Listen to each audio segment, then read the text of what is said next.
In the crisp dawn of March 4th, 1944, high above the sprawling industrial heart of Berlin, the air hummed with the familiar drone of approaching American bombers. A young Luftwaffe pilot, strapped into his Messerschmitt Bf 109, scanned the horizon from his cockpit, the chill of altitude seeping through his leather flight suit. The sky was a vast canvas of gray pierced by the faint rays of a rising sun, and the scent of aviation fuel lingered in the recycled air of his canopy. Then, cutting through the ambient hum like a predator's growl, came a distant roar, a deep, resonant thunder that reverberated through the clouds, growing louder, more insistent, as if the heavens themselves were awakening with mechanical fury.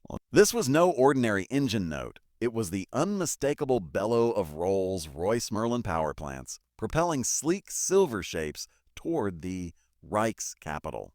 This pivotal moment marked the debut of the North American P-51 Mustang in deep penetration raids over Berlin, a turning point in the aerial war over Europe.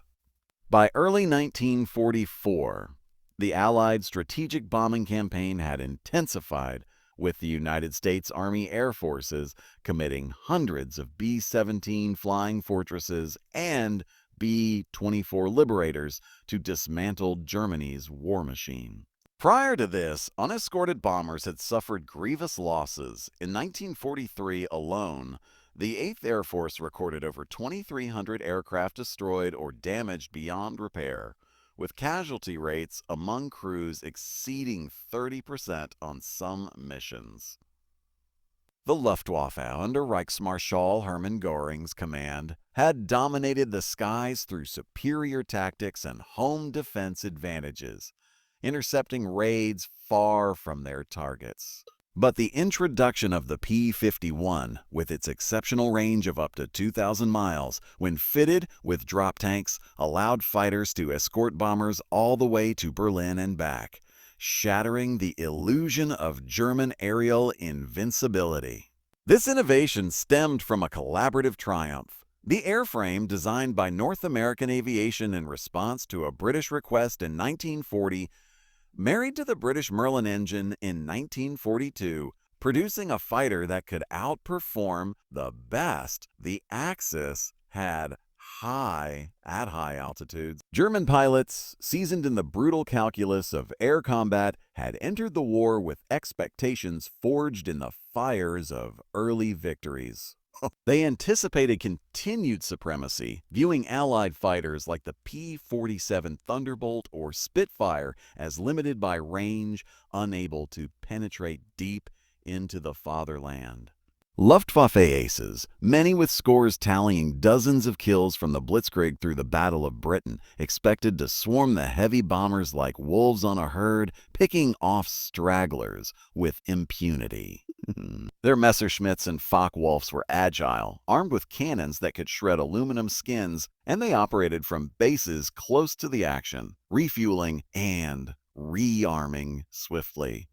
Confidence ran high. Reports from 1943 described German interceptors inflicting unsustainable losses on raids to Schweinfurt and Regensburg, where 60 bombers were lost in a single day on August 17, equating to nearly 600 airmen killed, wounded, or captured. Pilots like Major Gunther Rahl, with over 275 victories, recalled in post-war interviews a sense of inevitability. "We believed our defenses impenetrable, our pilots unmatched." Yet, as that roar echoed over Berlin on March 4, reality intruded with lethal precision.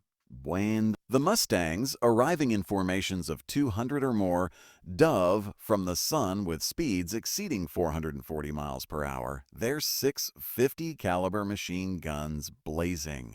What the Germans experienced was not the easy prey of unescorted heavies, but a swarm of agile predators that matched or exceeded their own performance, turning the hunters into the hunted front. Factual records from the era paint a stark picture of this shift. On that inaugural Mustang mission, the 354th Fighter Group, known as the Pioneer Mustangs, escorted the bombers, and claimed 15 Luftwaffe aircraft, destroyed for the loss of just 3 of their own. Okay. Luftwaffe after-action reports, declassified in the post-war years, detail the chaos. Interceptors from Jagdgeschwader 1 and 11 scrambled to meet the raid, only to find themselves outmaneuvered at 25,000 feet. One German pilot's log, preserved in the Bundy's archive, noted the sudden thunder from above as Mustangs peeled off to engage, their engines roared, drowning out radio calls.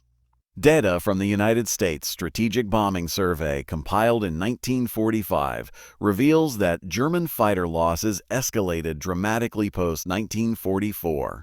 From January to May, the Luftwaffe lost over 1,000 pilots, a rate unsustainable given training shortages. Documented quotes underscore the terror. Reichsmarshal Hermann Göring, in a statement to his interrogators after capture, confessed, "When I saw Mustangs over Berlin, I knew the jig was up."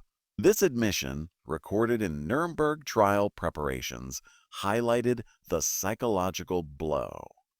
Oh well. Similarly, General Adolf Galland, the Luftwaffe's general of fighters, wrote in his 1954 memoir, "The First and the Last," that the P-51's arrival marked the beginning of the end for our fighter force, noting how its superior speed and range allowed it to hunt us down even over our own fields. Interrogation reports of captured German pilots, such as those from the Air Ministry in London, reveal repeated mentions of the Mustang's engine sound as a harbinger of doom. One ace from JG-26 described it as a rolling thunder that signaled our isolation, forcing evasive maneuvers that depleted fuel and morale. As encounters multiplied, the roar of those Merlin engines became more than mechanical noise. It symbolized the overwhelming abundance of American industrial democracy, a thunderous testament to a nation where factories churned out over 15,000 Mustangs by war's end, even each one a product of free enterprise and collective resolve. German pilots, rationed on fuel and spares, faced waves of these machines, their engines' collective bellow echoing the output of Detroit's assembly lines, where workers from diverse backgrounds forged weapons of liberation. In contrast to the Reich's centralized, strained production, yielding fewer than 6,000 Bf-109s in 1944 amid bombing disruptions, the Mustang's roar represented boundless resources, a sound that whispered of endless replacements, of a democracy that mobilized its people not through coercion, but through shared purpose. Pilots like Oberleutnant Otto Kath, shot down over France in June 1944, recounted in a POW interview how the approaching roar froze the blood, knowing it heralded not one foe but squadrons, backed by an economy that produced 300,000 aircraft overall during the war. This relentless auditory assault precipitated a profound transformation in German perceptions and ideology.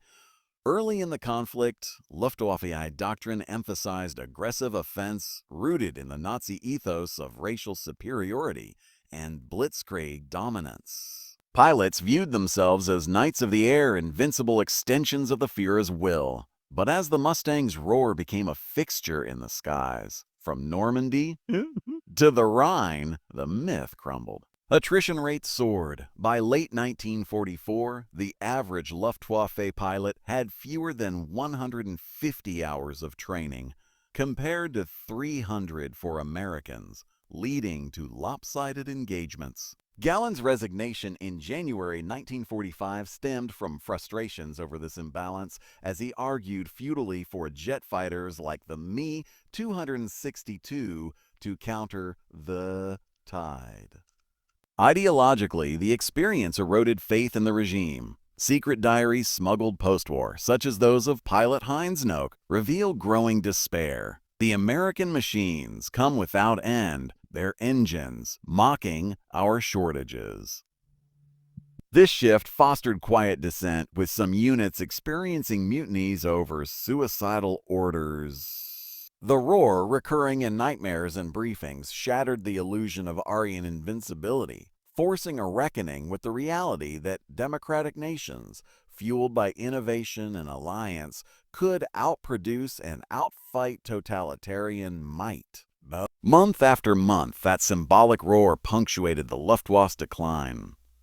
During Big Week in February 1944, Mustangs claimed 157 German fighters, their engines thunder overwhelming radar warnings. By D-Day, June 6, 1944, P-51s roamed freely over Normandy, their bellows scattering ground attack missions. Pilots reported the sound arriving minutes before visual contact, allowing time for futile climbs or dives. Statistical evidence from OKL, Oberkommando der Luftwaffe, record shows a 70% drop in effective interceptions post-Mustang introduction, with fuel allocations have due to refinery bombings escorted by those very fighters. Quotes from survivors, like those in Eric Mamiek's Storming the Bombers, describe the roar as the voice of inevitability, a sound that represented not just machinery, but the democratic abundance that equipped every Allied pilot with superior tools, drop tanks for range, superchargers for altitude, all born from a system where ideas flowed freely, unhindered by dogma. The transformation deepened as the war ground on. In the Ardennes offensive of December 1944, German pilots expected fog to shield their advances, but clearing skies brought the roar anew, with Mustangs strafing columns and claiming 200 aircraft in days.